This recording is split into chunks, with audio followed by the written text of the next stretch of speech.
Hello guys, welcome back to E351 lab. So yeah, we're going to continue from where we stopped last time. So we're trying to design a CMOS inverter. So this is the design already. So we're able to based on the understanding we have from the theory, we're able to size the transistors for optimum performance of the CMOS, and we're able to do the DC and the transient analysis and all to see if the inverter was working well, and transients. Yeah, okay. So yeah, and also basically the transient gives you the output waveform and the input waveform, how they are varying with time. So when the input is low, the output becomes high, and when the output is high, the input when the input is high, the output becomes low. Then for the DC, it's just the transfer function. That's the relationship between the output and the input. And yeah, so let me just try to run. So this is the transfer function, as we can see. Yeah, so not to waste much time, let's go to the next phase. So the next phase would be now the layout of the inverter. So we're going to be using the Magic VLSI 2 to do the layout. There's also K layout, but for this session all through we'll be making use of the Magic VLSI 2. Magic comes with the Open PDK also. So let's get started. So first I open a new schematic diagram page. So what we use this page basically for is both for design and the simulation, but now we just want the design. We just want only the inverter, so that then we can export the SPICE netlist without these voltage sources. Remember, all this would not be fabricated.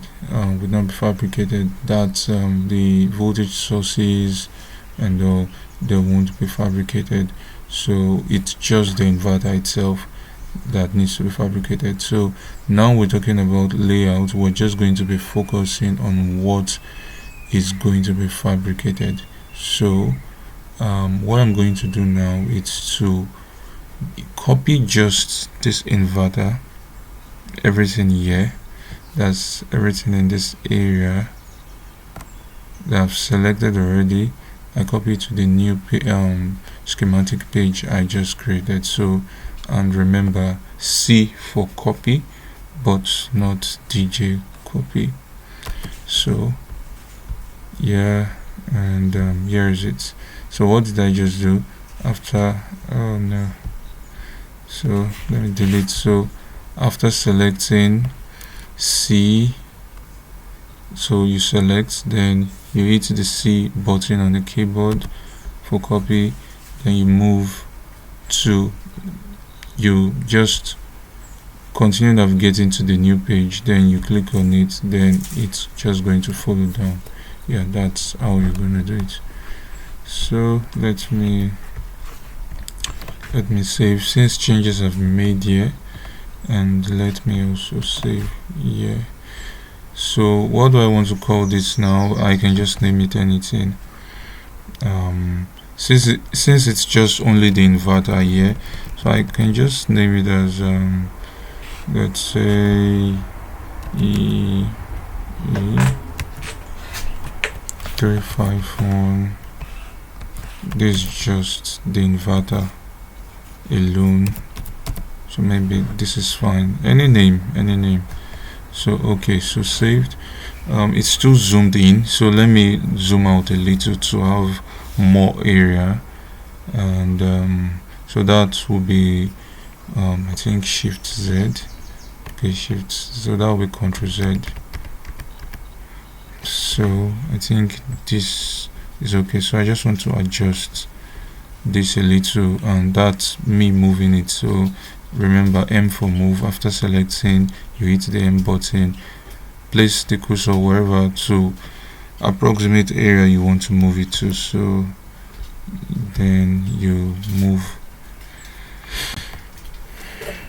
Then okay, so we're here now.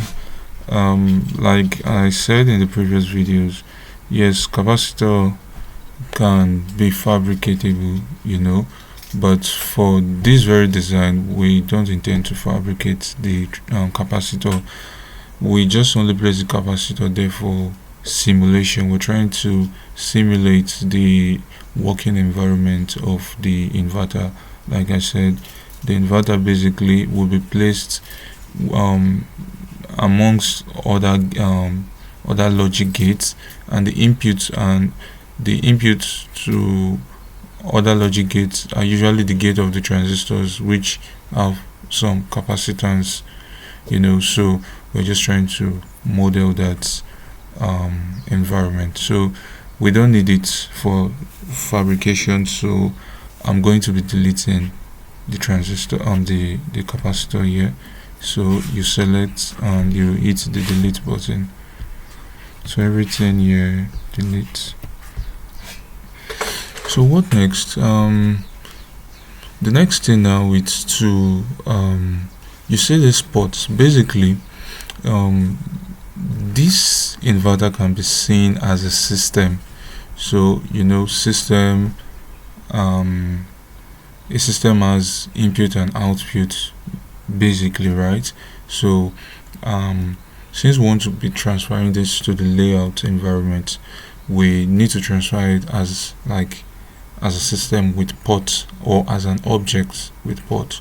So and clearly we can say these are the ports. So this is a port VDD, that's where you apply the supply voltage, and this is the VIN, which that's the port you put in the input voltage, and Vout where you tap out the output voltage. And also the ground is also a port, it's part of the supply port, you get. So to declare this for terminals, or this for terminals as a port, we need to change this pin. Here we just use ordinary lap pin, so we need to change it to input ports, output ports, or input output ports, as the case may be. So for instance, VIN is an input port, so all I just need to do is, again, you go search for it in your library, and so all I just need to do. So by the way, the port, it's not like we're going to be fabricating it, but we just want to make this inverter as appear as an object. So that being said, that means, so again, to go look for the port symbol, you hit the insert button on your keyboard, or you just come here, tools, and click on insert symbol. So okay, so since the port is not one of those things would really be fabricating, it's just a terminal, it's just a port, right? So it's just fine. You can, so we pick that from the scheme library, not from the PDK library. So currently I'm in the scheme library, as you can see. So I'll just come here and search for pin. So as you can see, we have the input, the IO pin, that's the input output pin. Input output pin is used to model bidirectional ports, so ports that can serve as both input and output. Then I pin, that's the input pin, just for input. Then you can recognize this lap pin, that's what we've been using so far here, just ordinary pin for simulation, but now we need ports, so we're not going to be using this in this case. So now this also output pin, as you can see, that will be for the output port. So I want to start with the input, so I just select this, and that's for the VIN.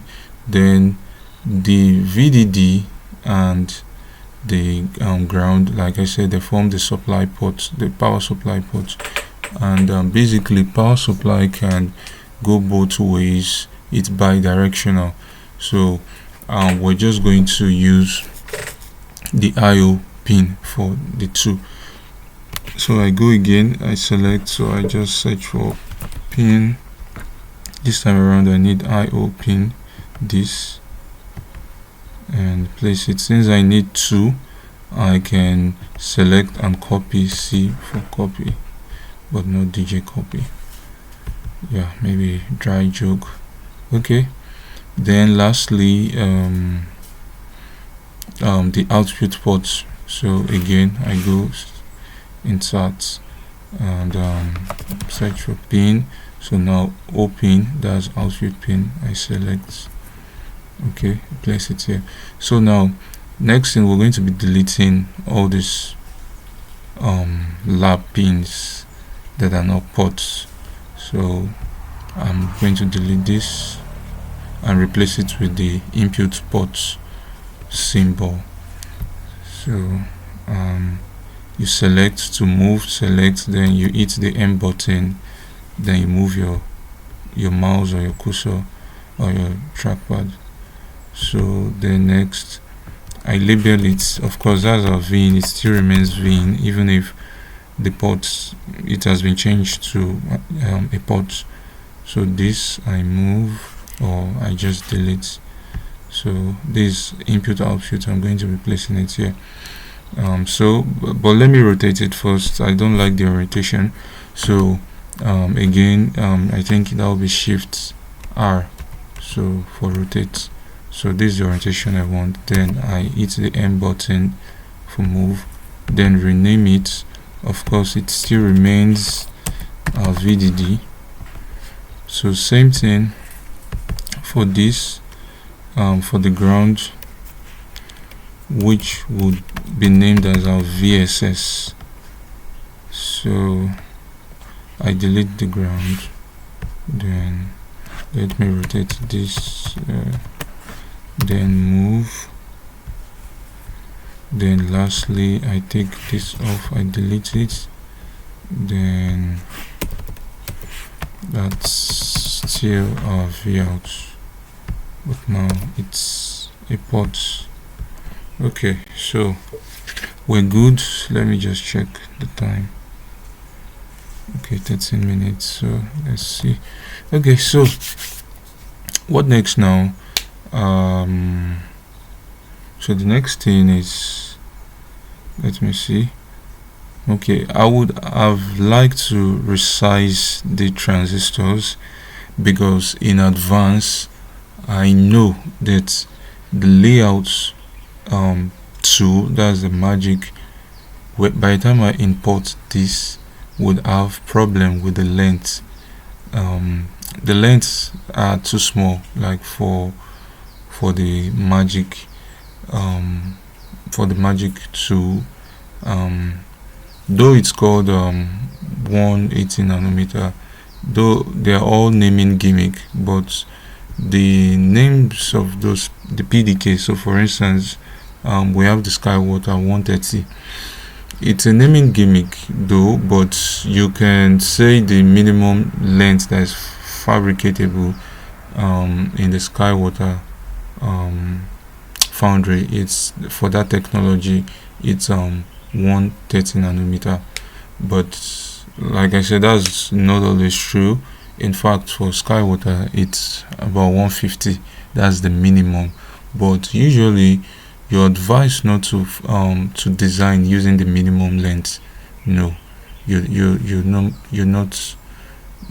advised not to do that. So even if yes, it's possible, but the minimum length only just gives you an idea of if it's all technology. They have fabricating technology to or they have technologies to fabricate the ICs.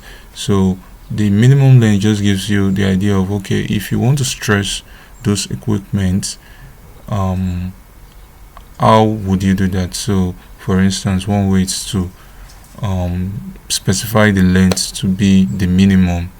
So it's really not easy, scaling things down. That's why it appears as a technology, or from one generation to another. When better technologies are being discovered, then the lengths would now be scalable and all. So it's not advisable to be designing with the minimum length. So even though this about 300 nanometer, so that's for Skywater, that's like twice of it. Okay, so that's about twice of the length, but still the layout tools would still find issue with it, because there's what we call design rule check. There are rules you need to follow. So designing with this 300 nanometer would not obey some of the rules. So but I'm just going to leave it like that. So the question is, so what is advisable from what length? At least you can go as close as 1 micrometer to start with. So I think 0.8, I think 0.5 for Skywater. Starting from there, it's fine. 0.5 for Skywater, it's fine, I think so. But for Global Foundries, I discovered it from 0.8 nanometer, the length you get. So don't worry, it all gets clearer as we go dive more into the whole process. So but I'm just letting you know. So let me just take you through, then we'll come back and change the length. But just see what I said would happen. So I said if I leave it this way, the layout tool would find issues with it. So let's see that first, then we'll come back and resize them. Yeah, so lastly, before we go, to get this design ready for layout, the next thing we need to do is like I said, this now we need to convert this to like an object, so that the layout tools will see it as an object. So to further complete, so that's why we've changed the lab pin to port pins. So we now have ports all around. So to complete that process, I think you come down here to simulation, then I just updated my scheme. So I'm not used to the updated. I think what I'm looking for is missing. Just give me some time.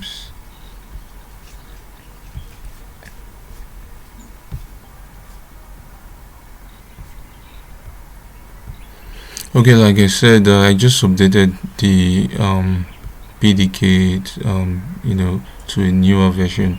So I realized some things have been changed there. What I was looking for is no longer here, so instead it was encapsulated in this other option. So you just come to LVS. What does LVS mean?